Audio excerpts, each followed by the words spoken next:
é um mapeamento de toda a obra dele, porque quando você está trabalhando com romances que tem um viés autobiográfico já concretizado, você já tem um gênero pronto, um livro autobiográfico, um autorretrato, um livro confessional, mas não é dessa forma que a obra dele se apresenta para mim. Porque como são textos poéticos e uma grande produção, na verdade, o caminho autobiográfico dele quem monta sou eu.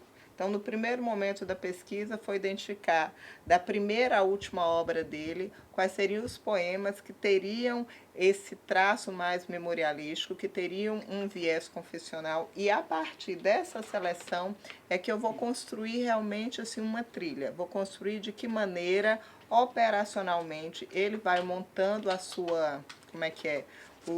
A sua trajetória de vida e quais são os elementos que vão montar essa trajetória de vida. Quais são, digamos assim, as imagens nas quais ele vai se ancorar para me dar um ponto de partida de análise desse texto de feição, como é que é, de feição mais autobiográfica. Ah, peraí que sem isso aqui eu não consigo, desculpa. As imagens, na verdade, são mais para, por aqui eu espero que abra para vocês. Não vai abrir, gente. Não sei porquê.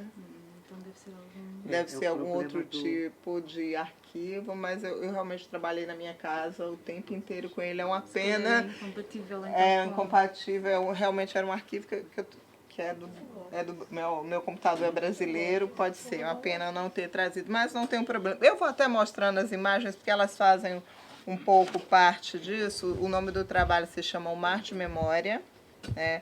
Porque o que eu vou apresentar aqui para vocês se chama O Mar de Memória, porque dentro da perspectiva autobiográfica que eu estudei, eu vou encontrar na obra de um autor cearense do século XX, que praticamente nunca saiu do Brasil, uma quantidade imensa de imagens portuguesas. E foi isso que me chamou a atenção, que é o segundo momento da pesquisa, que ao montar, como eu falei, esses operacionais do texto autobiográfico, assim, quais elementos ou imagens ele se apoia para construir esse percurso, eu identifiquei essas imagens portuguesas. E agora é justamente isso, eu estou tentando montar uma proposta de leitura para saber o porquê desse homem, né, que nunca veio a Portugal, ter essa referência tão forte na obra dele. Tá? Na verdade, o Jader, ele nasceu numa cidade chamada Quixadá, numa serra, Serra do Estevão. Tá? Eu já visitei várias vezes, tenho vários projetos de pesquisa com isso. E ele começa a publicar em 1930, ele nasceu em 1901, falece em 1985, eu posso até circular os textos aqui para vocês darem uma olhada. E ele começa a publicar em 1931 e vai praticamente quase até o final da vida dele. O primeiro livro que ele publica chama-se Terra de Ninguém. Terra de Ninguém é o Brasil, que ele diz que é terra de todos e terra de ninguém. O livro divide-se em duas partes, que é a Terra de Ninguém, que é o Brasil, e a Terra de Ninguém, que é o Ceará. Pela data da publicação, 1931, a gente percebe que está dentro de toda uma produção nacional que está muito ligada à questão da identidade nacional, o que é o Brasil, quais são as nossas forças identitárias, como que nós vamos nos descobrir e nos mostrar para o outro. Essa relação é muito forte, eu acho que o Macunaíma é o livro que vai dizer muito dessa preocupação brasileira com a sua identidade, está bem dentro do espírito da Semana de Arte Moderna. Mas, ao contrário da própria Semana de Arte Moderna, que é muito desconstrutora em relação à própria imagem brasileira, ele vai tentar construir várias imagens, mas não numa perspectiva que é muito ainda também do século XIX, mas que está muito ainda dentro da imagem brasileira, que é a questão da mestiçagem, do mestiço. Ele não trabalha com essa perspectiva e de uma forma, inclusive, muito polifônica, sem necessariamente dominar esse conceito, claro. Ele vai dizer que tanto o país quanto ele são habitados por várias vozes, e essas vozes, seja indígena, seja negra, seja branca, no caso a portuguesa, essas vozes elas vão acionar o gesto poético dele, a sua ação escrita, e de maneira nenhuma elas, digamos assim, se miscigenam. Elas vão sair de forma, digamos assim, separadas em cada poema, e o tempo inteiro ele vai se colocar como um poeta que é habitado por várias e várias vozes. E essas vozes é que vão dar a ver tanto dar a ver a sua produção poética, como acionar o seu gesto poético. Esse é o primeiro livro dele, de 1931. Ele vai publicar a poesia 30 anos depois. Então tem um espaço muito longo entre um livro e o outro. E nesse espaço ele vai escrever romances, vários romances. Agora são todos romances, como é que eu vou dizer, muito engajados. O Jada ele tem toda uma trajetória beligerante, extremamente engajada nos movimentos de esquerda do Estado e do país. E não assim. Ele era um homem que foi do Partido Comunista, que tinha um jornal, ele brigava contra os poderosos, aliás, ele brigava contra todo mundo. Ele era aquele homem que estava sempre numa frente de batalha. E numa frente de batalha não só da palavra do jornal, mas da rua. Ele já sofreu atentados, ele foi esfaqueado. Tem várias histórias dele na cidade, assim, que dizem de um temperamento extremamente assim, beligerante mesmo, irrequieto, e muito ao lado do povo e muito ao lado da população. Ele vai sempre dizer, poeta do meu povo, e assim ele vai seguir.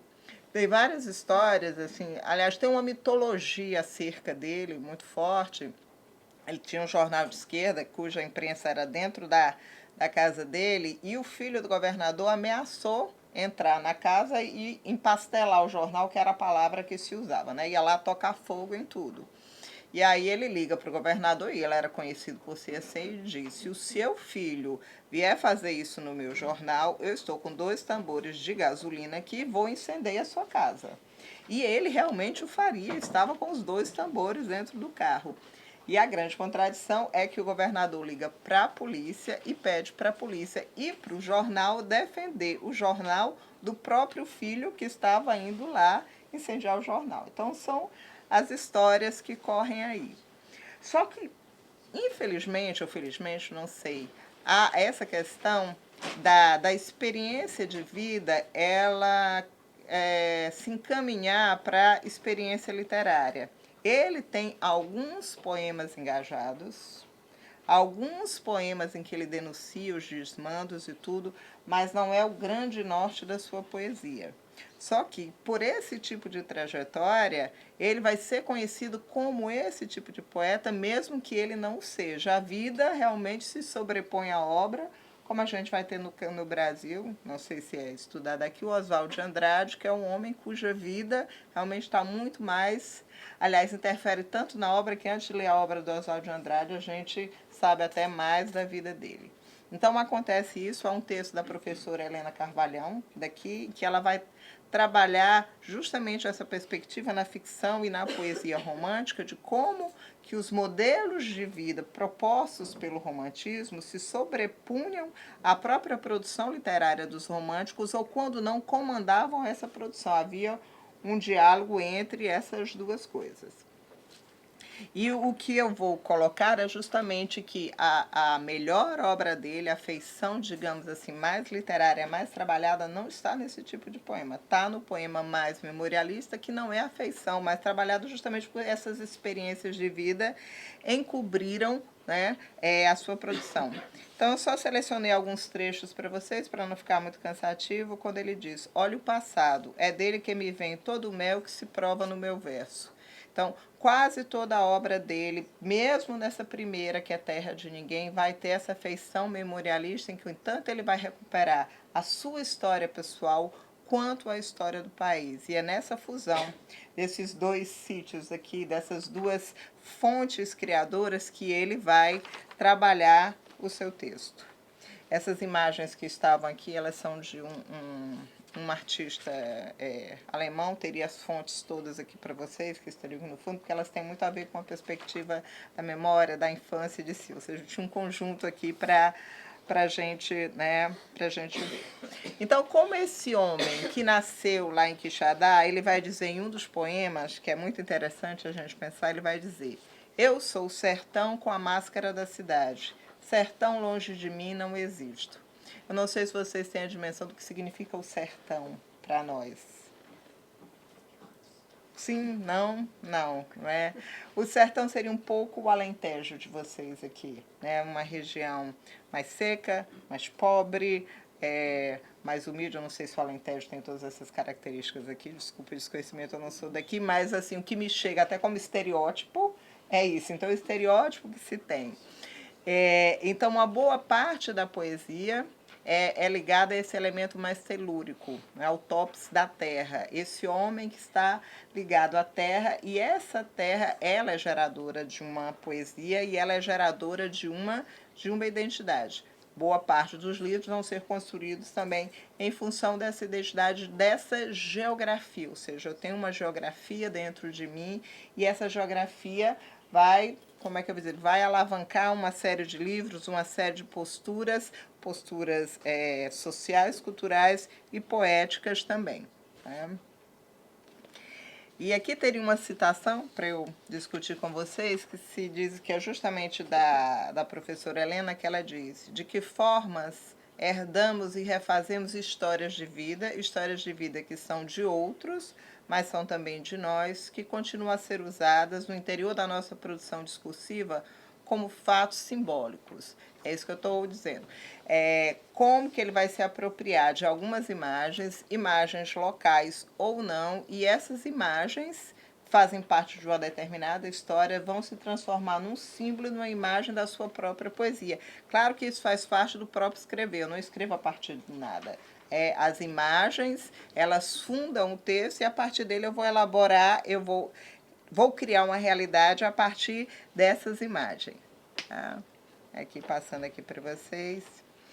E o interessante dentro desse percurso, desculpa estar resumindo assim, porque é tanta coisa que eu tenho para falar dele que eu fico até agoniada de ter que conseguir resumir todas essas coisas. Há uma grande marcação, que é um corte que o diferencia dos seus poetas, que como é uma região mais pobre, quase todos os escritores têm que sair para fazer algum sucesso ou para ter um reconhecimento. José de Alencar, que seria o escritor mais conhecido, morou no Ceará até os 9 anos de idade. Saiu e vai morar no Rio de Janeiro, que é o grande centro propulsor da cultura. Adolfo Caminha, que é um outro escritor muito conhecido, saiu com 13 anos de idade. Antônio Salles, que é outro escritor muito conhecido, passou 20 anos fora. Todos eles viajaram. Então, a viagem ou o exílio é quase que uma obrigação cultural e uma obrigação pessoal e uma necessidade de reconhecimento. O Jada de Carvalho vai ser um dos poucos escritores conhecidos e famosos que vai recusar o exílio. Inclusive, eu tenho um texto sobre ele que é justamente isso, a recusa do exílio. Eu não quero sair, eu não vou sair daqui. Como que eu vou fazer? Por que ele não vai sair do Ceará? Porque o compromisso social era muito forte. Então, não havia como ele abandonar as causas populares a que ele se dedicava e tentar somente a sua carreira. Não havia essa questão. O eu, essa primeira pessoa não era uma coisa tão forte que pudesse obscurecer a terceira pessoa, o coletivo. O coletivo ainda é imperioso em termos de vida prática. E ele vai dizer num dos poemas assim: eu, poeta sem viagens pelo mundo, mas poeta do meu povo. E diz mais à frente: tenho toda a geografia dentro da minha alma. Então, se eu tenho toda a geografia dentro da minha alma, eu não preciso o quê? Viajar. Ela já está aqui. E ele é um homem que escreveu sobre o mundo inteiro, sobre o Egito, sobre Israel, sobre todo tipo de país, mesmo sem ter saído dele. E nessa recusa do exílio, por conta dos compromissos coletivos e populares, a gente vai ter a produção romanesca dele, que esses 30 anos de intervalo, dentro de um livro de poesia e de outro, ele vai publicar romances, e são todos romances engajados, é aí onde ele vai colocar esse outro lado dele. Mas depois dos 30 anos, ele volta a produzir poesia. Quando ele volta a produzir poesia, ele ganha um prêmio muito famoso, que é o Prêmio Olavo Bilac da Academia Brasileira de Letras. Ele é amigo do Jorge Amado, ele é amigo do Graciliano Ramos, mas o fato de ter ficado, como disse, com essa geografia dentro dele, o impediu de circular nos meios literários da época, e isso, claro, o número de publicações, as publicações são mais locais. Ele tinha uma editora na casa dele chamada Terra de Sol. Ele publicava os livros dele, claro, há outras publicações, ele republicava os livros, ele acrescentava poemas nas reedições dos livros. Isso para um pesquisador é um trabalho danado. Você está trabalhando com uma quantidade de poemas, vem uma reedição, tem outros que você não sabe de onde surgiu. Então, era uma pessoa que produzia muito, mas de forma extremamente desorganizada. Né? Quixadá, que é essa terra que é a referência dele, da qual ele saiu, que é a terra também da Raquel de Queiroz, que é outra escritora muito famosa, do Moacir Costa Lopes, eu acho que ele não é tão conhecido aqui, mas eu não sei se vocês já ouviram falar num filme chamado A Ostra e o Vento. Não chegou aqui, que é um filme muito famoso, que tem um mar com um cenário. Ele não vai ser tão reconhecido, tanto que ele escreve: Quixadá, as tuas montanhas de pedra não pesam somente na terra, pesam também na minha saudade. Porque Quixadá é uma cidade que ela tem uma característica física muito impressionante. A partir do momento que você começa a chegar perto da cidade, há uns blocos de pedra imenso. Não são pequenas pedras, é um negócio que parece assim, meio que de outro planeta. E então isso faz uma geografia muito diferente, torna a cidade também muito quente por conta disso. Mas ele não é lá dessas pessoas mais reconhecidas, e ele diz: Quixadá, a tua mudez grita nos meus poemas. E talvez um pouco por conta desse não reconhecimento, dessa insatisfação, que é característico, acho que muito comum aos poetas, ele, né, vai partir para um outro tema, para um outro viés poético, que é o mar. E ele diz: amoroso do mato e da cidade, se me alegrava o cheiro do sertão, que é essa vinculação regional, esse topos que eu estou colocando aqui, como gemia o mar dentro de mim. Diz assim: de onde vem esse mar? Esse mar pode ser o mar de Fortaleza, já que ele sai da capital, ou aliás, ele sai do interior e vai morar numa cidade à beira-mar. Mas não aparece, essa cidade de Fortaleza não aparece tanto enquanto a cidade marítima. Aliás, o Brasil, apesar de ter essa costa imensa, não tem o mar como uma referência literária muito grande. Assim, tirando Jorge Amado, que o mar é muito poderoso, e Moacir Costa Lopes, quase todos os escritores estão voltados assim do mar para dentro, não da terra para fora. E isso é uma coisa inquietante para a gente ver no imaginário brasileiro, porque que esse mar não é uma referência tão forte para nós. Né? Então, esse mar vai chegar ao poeta através de quê? Através das suas origens portuguesas. Ele vai falar, aqui na poesia, depois vocês vão ver, ele vai dizer que o avô dele foi mandado embora de Portugal, foi degradado, porque era contra o governo, era contra a burguesia, é o que ele fala aqui, mas na verdade não é o avô, é um bisavô, e era um cristão novo, como era o normal acontecer. Os judeus eram mandados embora e iam para o Brasil. Eu tentei fazer a pesquisa, o nome do bisavô é João Aires de Olival, mas diante da mudança constante de nomes, de Aires de Olival passou a Carvalho, que é os nomes das plantas que os judeus adquiriam quando chegavam ao Brasil. Pela perda de documentos e até pela dificuldade com a família, eu não consegui investigar a fundo realmente de onde ele saiu. Bem que eu tentei, mas chegou uma hora que faltaram as referências históricas que sem elas eu não avançava, apesar de não ser esse o objetivo da pesquisa, realmente uma pesquisa histórica, uma pesquisa mais de fundo teórico. Então, nessa origem portuguesa, aí é interessante que o balanço do texto dele já vai para um outro lugar. Ele sai da terra, que é esse elemento de fixação, porque a terra tem isso, a gente pode ver até ontologicamente, ela é o lugar que agrega, que absorve o homem e o fixa nesse lugar.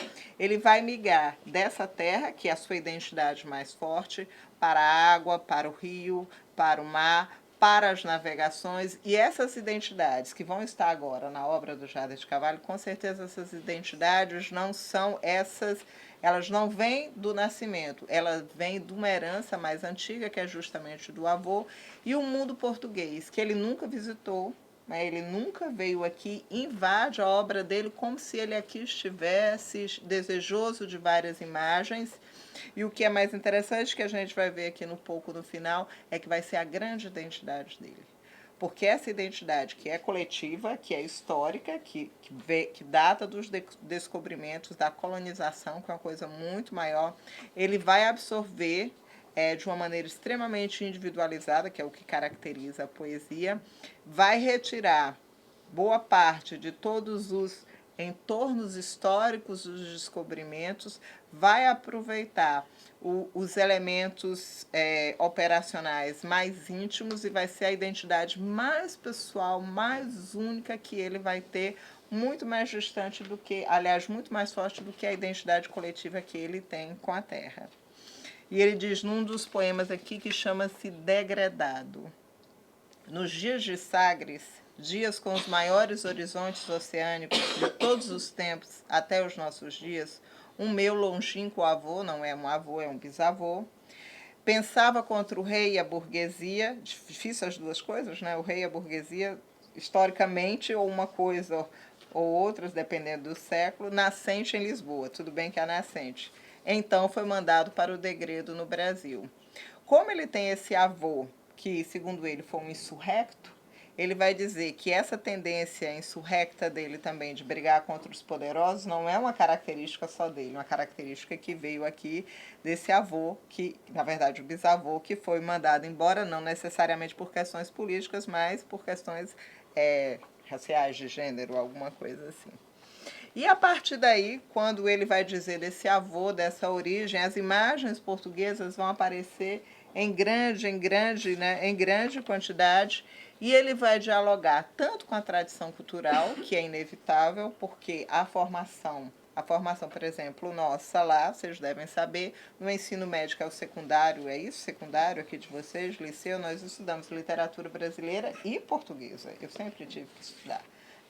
No curso de letras, nós fazemos literatura brasileira e literatura portuguesa. Então, essas referências, essa tradição, ela faz parte normalmente dos nossos estudos. Então, o compartilhamento de experiências que ele vai ter com Portugal, tanto vai se dar nesse nível da antecedência mesmo, dos antepassados, quanto vai se dar em relação à literatura. Quais são os autores que vão mais aparecer na obra dele? Camões, é claro, isso aí é inevitável, porque é o grande cânone, não tem como ser fugido dos cânones, mas vai aparecer sobretudo Antônio Só, ou Antônio Nobre, ou Antônio Só, Antônio Nobre, um livro só.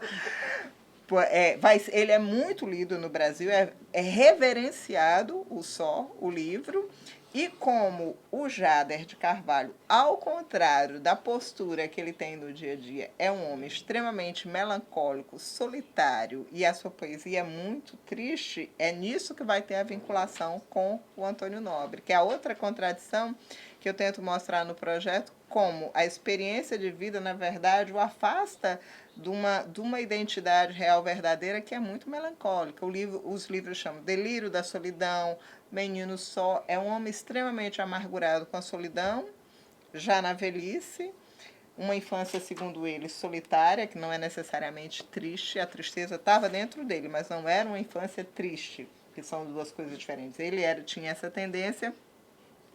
E isso vem nos revelar essa outra identidade e que ele vai compartilhar com essas imagens.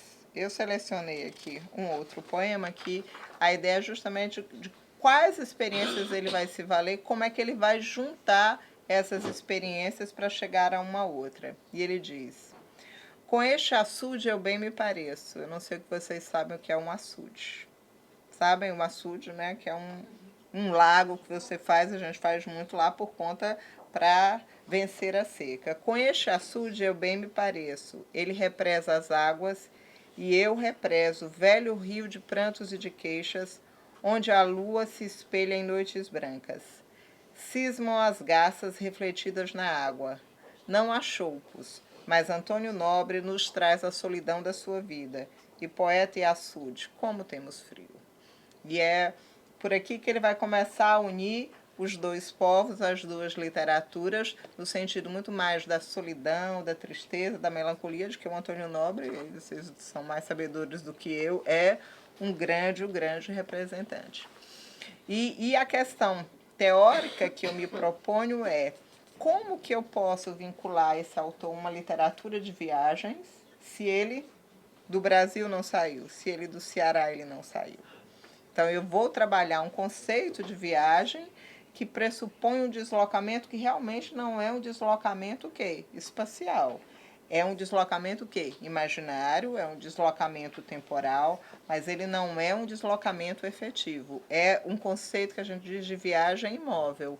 Eu vou me apropriar de determinadas imagens, é claro que há uma relação, não é à toa, não é o Egito, é Portugal, mas eu nunca fui. Eu vou escrever uma literatura, entre aspas, de viagem, sem nunca ter viajado. Essa é a problematização.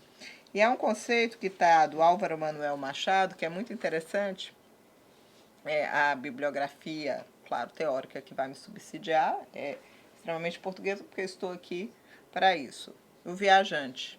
A viagem, na sua especificidade, torna-se uma espécie de tema literário no qual é importante ver até que ponto ela pode estruturar um texto ou o imaginário de um escritor.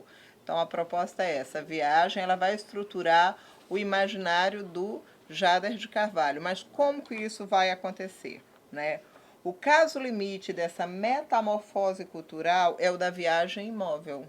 É esse o conceito do qual eu me aproprio para poder analisar a mise-en-scène do eu num espaço feito de palavras. Ele vai viajar através das palavras, sejam as palavras que estão ligadas à tradição, ou seja, ao Camões, ao Antônio Nobre, mas sejam também as palavras que estão ligadas a um determinado imaginário, que nós vamos ver que é o imaginário da navegação. Ele vai se comparar muito a barco, a nau, ao naufrágio, que é um subgênero da literatura de viagem. Então, tanto tem essa relação ao cânone, à tradição, mas ao imaginário que está ligado a um conjunto de semas, a um léxico, que vai nos dizer também de uma proposição, de uma postura, né, e de uma identidade. Aqui, quando essa viagem é imóvel, não só na viagem imóvel, mas sobretudo nela, é o elemento, a viagem é o elemento profundamente revelador dos problemas do ser em si. Então, quando ele sai da Terra, que é o elemento fixo, e viaja, é quando ele chega a si, que é outra relação extremamente complexa que a literatura nos propõe. Quando, como é que eu viajo, que eu saio, que eu chego mais perto de mim? O deslocamento, mesmo imaginário, vai propiciar justamente ao poeta esse encontro com a problematização de si mesmo. Viajar não é só ver o outro. A relação com o outro, isso aí os estudos de alteridade estão aí para nos dizer isso, a relação com o outro é uma relação que vai trazer a mim. E vai me questionar e vai me colocar numa série de lugares em que eu vou, né, tentar entender um pouco mais a mim. Então, quando ele chega nessa ideia da viagem a Portugal, além da tradição, a imagem mais forte é a imagem do descobrimento. E aí fica o questionamento, o descobrimento, a colonização, isso vai aparecer demais, principalmente no símbolo da caravela. As caravelas estão muito presentes na obra dele. E há que se questionar, não é, como que um homem que é tão insubordinado às formas de poder, no caso as formas de poder local, né, do poder local, em relação à própria colonização portuguesa, que também é uma forma de poder, não há nenhuma questão acerca disso. É uma coisa muito interessante. Essa ideia da lusofonia já está presente na obra dele, é como se ele visse. Ele vê o antepassado, ele vê os livros, ele vê as caravelas, mas de maneira nenhuma ele se coloca de uma forma, digamos assim, de uma forma em que ele vai se contrapor a essa colonização. Não, ele absorve, não o fato, ele não vai falar necessariamente do fato, mas ele absorve as imagens que estão ligadas a isso, e essas imagens vão entrar na sua poesia de uma forma muito tranquila, digamos assim, sem passar por um crivo histórico ou por uma recusa histórica. Eu vou ler, me perdoem ler, mas eu acho que a única forma da gente entender mais é vendo os poemas, e ele vai dizer que aqui é onde o processo que a identidade dele vai estar mais forte. Ele vai largar a terra, vai largar o sertão e ele vai ser uma nau perdida, literalmente. Eu cheguei a contar quantos poemas existem nos livros em que ele se identifica com um barco. Ele é um barco, que é uma metáfora do ser a ser explorada, mas não é um barco qualquer, é um barco próximo ao naufrágio. E aí a gente poderia fazer a ligação com a literatura de naufrágio, que a gente tem vários exemplos aqui. E ele diz: quero ser uma nave bem antiga, navio de pirata ou brigue nômade. Sonho velas abertas, ventos fortes e sempre de surpresa uma tormenta. Imagino viagens oceânicas. Eu peço marinheiros com saudade, áspera fala, maresia na alma, corpo marcado pelas tatuagens. Se eu fosse um brigue, não queria âncoras, nem porto de descanso, nem apelo para o sono das páginas enseadas. Mas não terei a sorte de ser nau, de ir à crista das vagas nas procelas. Ah, que tristeza nunca naufragar. Então aí esse ser que começa a se mostrar a partir dessa ideia do navio, mas o navio, né, caminhando para um naufrágio. Esse naufrágio, na verdade, é um naufrágio de si, um naufrágio pessoal que não há como identificar dentro da história pessoal dele. Aí já não dá para fazer essa relação, porque esse naufrágio tem a ver com a constituição íntima extremamente peculiar, melancólica, que vai levá-lo a isso. E na literatura de viagem se vê muito isso. Você vai ter, por exemplo, um campo lexical. Aqui eu tenho um campo lexical da navegação. Eu vou falar do navio de guerra, que é o brig, vou falar das âncoras, vou falar... Então, tem todo esse campo lexical. Mas esse campo lexical, ele evolui para um SEMA, alguma coisa virtual, em que eu saio do mero significado dicionarizado, ou mesmo histórico, e vou ascender a uma simbologia. É nesse grau que a gente poderia fazer uma relação dentro do comparativismo com a imagologia, com todos os senões que a imagologia possa ter, mas é quando eu vou trabalhar de quais imagens do estrangeiro eu me aproprio e de que forma essa apropriação de imagens do estrangeiro ela acaba originando uma poética e de que forma essa poética também recria esse próprio imaginário do qual ela se apropriou. Então, não é só uma questão de recepção, é também uma questão de produção. Então, eu identifico muitas poesias que têm a ver com o naufrágio, a perda, a dor. Vou ler só mais uma aqui para vocês, eu sei que o tempo deve estar meio esgotado, em que ele diz: eu sou o navio cansado, eu sou a nau perdida. Porto só é mesmo porto, porto só me parece vivo, ao menos com naus cansadas, ao menos com navios perdidos, ao menos com uma caravela apenas imaginada. A caravela reaparece aqui e esse dado do imaginário, né, da imaginação é muito importante e é interessante ter como referência o livro do, vou lembrar o nome do argentino, que é o dos lugares imaginários que ele fez, que como é o nome? Mangel, não é o Mangel? Alberto Mangel, que faz um livro só sobre os lugares imaginários da literatura, os lugares que nunca existiram, mas estão criados pelos textos literários. É um dicionário maravilhoso, ele foi reeditado aqui em Portugal, né, há pouco tempo, muito bonito. Isso aqui é um mesmo poema. E ele tem um poema que se chama A Uma Portuguesa Desterrada. Então, essa ideia do desterro, do degredo, do exílio, o exílio que ele não vivenciou, mas que foi vivenciado pelos antepassados, esse exílio está muito presente. Essa ideia de que mesmo no meu próprio local eu possa ser um estrangeiro para os outros e um estrangeiro para mim mesmo. E as imagens vão dizer muito assim, de onde está a união entre essas duas culturas ou entre esses dois imaginários. Vou ler mais um poema aqui que diz: vieste a luz do sol no claro Algarve, que esse que é uma portuguesa desterrada. E pura neta de navegadores, a primeira palavra que disseste foi no Brasil, terra de um povo triste. E aí ele faz um primeiro deslocamento. Povo triste não seria necessariamente o quê? O brasileiro. Então, é isso que eu estou falando. Eu vou pegar o imaginário, mas o necessário, porque tem que ter muito cuidado quando a gente trabalha com a imagem, que a imagem e o estereótipo são duas coisas muito próximas. Aliás, o estereótipo alimenta a imagem. Então, aqui ele vai pegar a imagem e vai começar a mudar alguns estereótipos, vai dizer que o povo triste é o nosso, não necessariamente o português. Já não falas como os avoengos, que são os avós, sem acentos indígenas na voz, pois cresceste na selva tropical, onde guitarra e fado não soluçam. Não sei porquê, quando te vejo, eu vejo, apesar do seu riso brasileiro, um velho rio a desaguar nos olhos. Por que eu estou lendo isso aqui? É para mostrar que a identidade portuguesa vai sempre aparecer no elemento água. né? Esse topos aí da água, que tem toda uma significação simbólica, assim, muito forte, se a gente for olhar tudo em relação à água, mas a imagem portuguesa seria essa.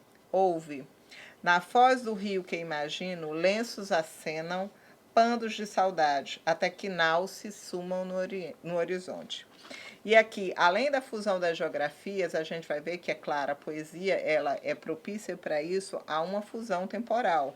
Quando ele olha para a mulher, essa desterrada, ele vê os lenços dando tchau no porto aqui de Portugal. Então, é próprio da poesia, não de todas, esse atravessar a temporalidade e criar um tempo atemporal, digamos assim. Eu não estou somente nesse presente real, concreto que eu vivo, que está muito ligado ao mundo sertanejo, ao mundo da cidade em que ele está inserido. Quando eu parto para esse outro imaginário, quando eu parto para a imaginação, as distâncias espaciais e as distâncias, digamos assim, temporais, elas são abolidas. Então, esse homem, ao olhar para essa mulher, ele vê a despedida não dela, mas dos avós que estavam, que partiram de Portugal. É nessa, como é que eu vou dizer, coexistência de planos, do plano geográfico, do plano temporal, que a poesia vai criar o seu estatuto aqui. Tá? Como ele cria esse estatuto, tanto tá nesse outro que ele olha, eu olho para essa portuguesa e vejo o passado dela, eu olho para o meu avô e vejo esse passado, mas ele está prioritariamente dentro dele. E essa voz que continua mesmo depois de séculos a falar por ele na sua poesia. É quando ele diz: há na minha alma alguém que desespera por não ser conhecido de ninguém. Oh, não seria irmão desse estrangeiro que se escondia na alma de Prudhomme? Eu sei que ele não é de sangue estranho, fala a língua que eu falo, e também viu as tormentas do mar que me assaltaram 5 séculos antes de eu nascer. Então, como que ele viu as tormentas que aconteceram 5 séculos antes dele nascer? Isso só é possível a partir do trânsito imaginário e literário. Ele viveu a glória dos Lusíadas que dobraram o cabo das tormentas, cansados já das costas africanas. Ah, quem sabe, talvez não se conforme de haver morrido num naufrágio, a nau com marfim de Guiné, cravo das Índias. Então, esse português que morreu no naufrágio, que é esse tema que é recorrente aqui, esse português morreu cronologicamente, mas esse português permanece como uma voz dentro dele que irmana, e ele diz que viveu tormentas há 5 séculos antes dele nascer. Parece até um caso espírita, né? Assim, meio que um negócio, eu estou incorporando, e ele realmente é espírita, não vou querer entrar nesse caso e tudo, mas ele acredita um pouco nisso, não sei. Se a crença ativa isso, ou se uma coisa não tem absolutamente nada a ver com a outra, mas nesse terreno eu realmente não vou entrar. E isso é tão forte que vai caminhar essa nau do naufrágio, tanto pode ser, e é, a melancolia que está instalada dentro dele, mas também a ideia da velhice. O barco que caminha para o seu fim. E essa ideia do morto num barco sendo levado também é uma coisa presente em determinadas culturas. Né? A gente vê até algumas cenas em relação a isso. Indígena. Aí volta um pouco isso de como também, e tem a ver com a própria velhice, porque ele produz muito na velhice, que é um outro, né, é um outro elemento da minha pesquisa, como, apesar de falar da infância, ele vai falar sempre da infância como o velho que ele é, mas um velho que nunca que é atravessado por essa criança. Não a criança, mas pelo estado de infância que atravessa. Mas que nessa melancolia ele vai se colocar muito próximo da morte. E parece que esse naufrágio pode ser tanto o naufrágio de uma alma, como pode ser o naufrágio do próprio corpo mesmo, diante da finitude. Ele tem um livro chamado Cantos da Morte, em que é todo dedicado à morte.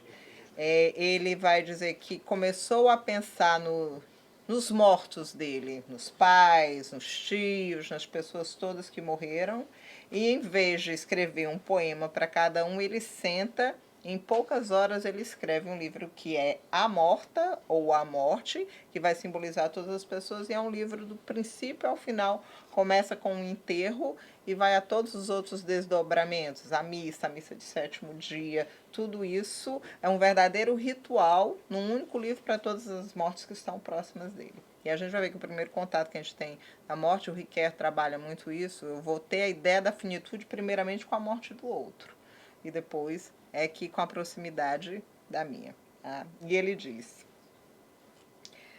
nave fantasma, eu me perdi no tempo. De onde vim, aonde vou, onde velejo, cansei dos rumos dos astros que me guiam. Dos portos, eu também cansei dos portos. Singro sem pressa, mares de naufrágios. Pobre de mim, pobre dos meus ouvidos, que só recolhem pelas noites trágicas pedidos de socorro, despedidas.